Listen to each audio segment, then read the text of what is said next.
ఇవాళ ఈ ఋషికొండ బీచ్లో కొన్ని యాక్టివిటీస్ మీద అందర్ డిపార్ట్మెంట్ రివ్యూ చేయడం జరిగింది. అంతకుముందు 18 ఫిబ్రవరిన కూడా డిస్ట్రిక్ట్ కలెక్టర్ సార్ అందర్ డిపార్ట్మెంట్ మీటింగ్ పెట్టి కొన్ని ఇన్స్ట్రక్షన్ ఇచ్చారు. దీని మీద ఇవాళ ఫాలోఅప్ మీటింగ్ చేయడం జరిగింది. కొన్ని డిపార్ట్మెంట్ మీద కోఆర్డినేషన్, తర్వాత ఇంకా ఇక్కడ ఏదైతే క్లీన్లీనెస్ ఉంది అది ఏ విధంగా పెంచాలి, తర్వాత బీచ్ బ్యూటిఫికేషన్ కూడా ఏ విధంగా చేస్తున్నాము, తర్వాత ఒక కాంప్రిహెన్సివ్ ప్లాన్ కూడా ప్రతి ఏరియాలో జోనింగ్ కానీ చేసుకొని పార్కింగ్ లొకేషన్ కూడా ఎక్స్ట్రా ఐడెంటిఫై చేయడం జరిగింది.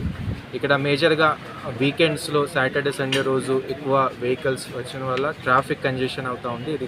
ఇది పర్సిస్టెంట్ కంప్లైంట్ ఉంది. దీని మీద కూడా వన్ వే ఎంట్రీ ఎగ్జిట్కి ఒక్కొక్క వే పెట్టడం మనం ప్లాన్ చేస్తున్నాము. ఈ వీకెండ్ నుంచి అది ఇంప్లిమెంట్ చేస్తాము.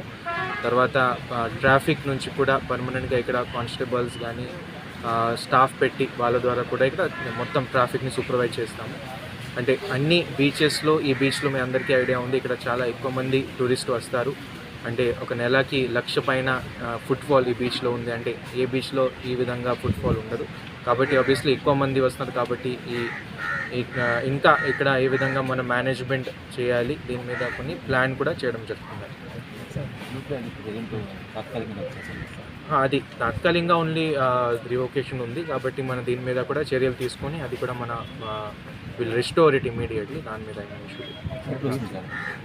అది మళ్ళీ టీమ్ విల్ కమ్. మేబీ ఈ నెలకి టీం వస్తుంది, ఈ నెల అయితే వచ్చిన నెలకి టీం వస్తుంది. అప్పుడు వాళ్ళు మళ్ళీ ఒకసారి ఆడిట్ చేసుకొని రిస్టోర్ చేస్తారు.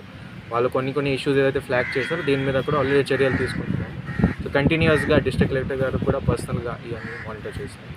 షాప్స్ ఎక్కువ అనాథకారికం పెడుతున్నారు సార్. దానివల్ల ఏంటంటే ఒక మార్కెట్లో అయిపోయింది సార్. టూరిజం ఏరియాలో లేదు అసలు.